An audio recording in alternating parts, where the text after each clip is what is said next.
Hello.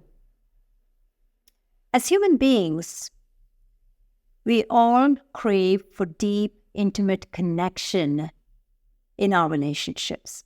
Now, whether that is a parent-to-child relationship or whether that is a romantic relationship, it doesn't really matter. We crave for depth in our relationships. But quite often what happens is the depth that we seek in our hearts is not what we get in our external reality. And one of the reasons that happens is because of our communication with each other. Quite often, even though our intention in our heart may be to communicate in a certain way, either the words don't come out in that way, or we end up holding back our words in order to avoid offending the other side. So it's almost like we are always walking on eggshells when we are trying to communicate. Today, I want to unpack this a little bit deeper. And I'm going to give you a solution on how to navigate the scenario if this is something you find yourself stuck in a lot. Now, why does this even happen to us that we get tongue-tied in a relationship and we actually can't speak what's in our mind, or the right words just don't come out at the time? This is actually what I'm going to call a learned habit. And we have learned it because it was important for our survival. So it goes back to our childhood when the authority figures in our life, it could have been a parent-to-child relationship, or a teacher-to-child relationship, or even just a caregiver-to-you relationship. What ends up happening is that we are told that what we want to say is not acceptable a lot of times. So how that might come up is, oh, you're a girl, you should not talk like this. Or you're a boy, you should not be saying that to a girl. And when this happens, we start to question whether there's something actually wrong with us. And over a period of time, we learn to shut down who we authentically are in favor of being accepted by the other side. And very soon, this becomes a habit in us instead of us feeling comfortable and able to talk about our emotions, our thoughts, our feelings, and what our internal guidance tells us without feeling afraid to share that.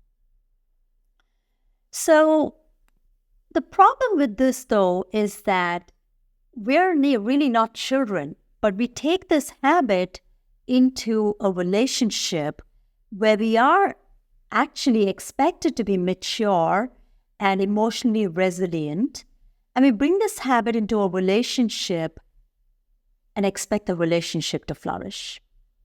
And I'm going to tell you that's not going to happen. So silence and lack of communication or over-communication are not the answer in a relationship. Instead, we must actually try to strike a balance between being a good listener and communicating at the right times. And no matter how nervous or how awkward the conversation is on the inside, and no matter what kind of feelings and sensations it brings up in us, we do need to learn to communicate our feelings, thoughts, moods, and explain to the other side what's going on for us. Not with the intention of apologizing for who we are necessarily, although that is also sometimes required, but more from the standpoint of enabling the other side to understand our viewpoint. But how can you do this when you keep freezing at the thought of those words coming out of your mouth? Well, the only way around this is to really look at the core pattern in your childhood that ended up causing this pattern to occur in the first place. So you must be willing to dig deeper into that core pattern, get into the memory of that core pattern, and really look at why it might have happened in the context in which it might have happened.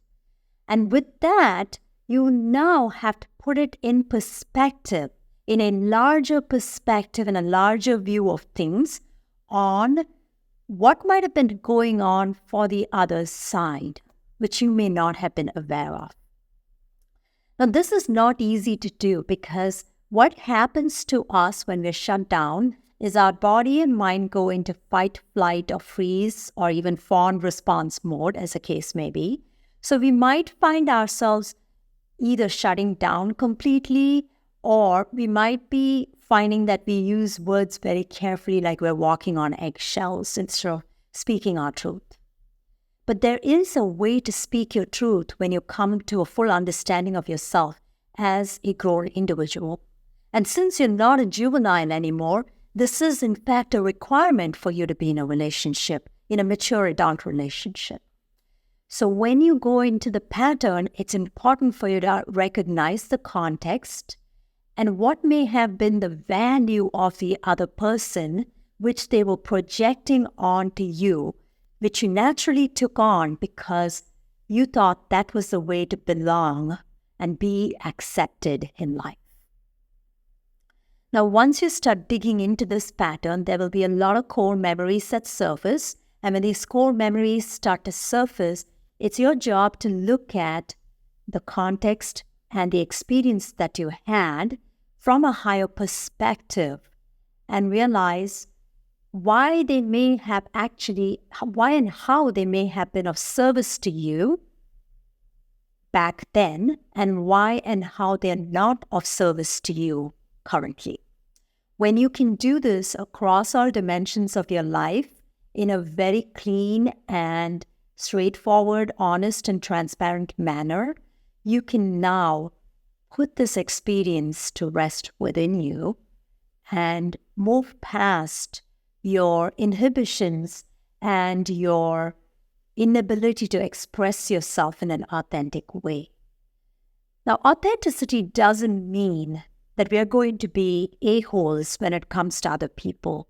Authenticity means we have the groundedness within us to see our viewpoint as well as embrace other people's viewpoints and understand that everybody is coming from the perspective of their experiences.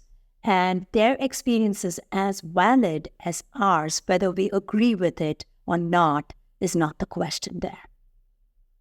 Maturity is about understanding that in fact you will not agree with everybody's views on life and perspectives on life, but yet you will respect it and give both sides the benefit of choice to decide whether it's appropriate for them to want to take that perspective as if it's their own.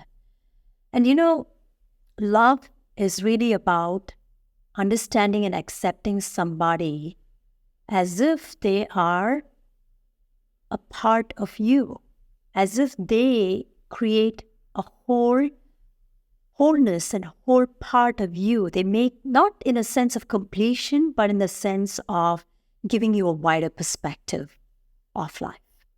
And when we can do this consistently, we create an environment where we can feel more comfortable in our skin and be ourselves in the relationship and not feel afraid to share our viewpoints. Now, the benefits don't just expand to our personal and intimate relationships, they also expand to our work relationships and our social relationships. So overall, this is a very important skill to possess as human beings if we want to embrace our social nature and to really grow ourselves to the next stages of emotional and relationship maturity. Have a good day.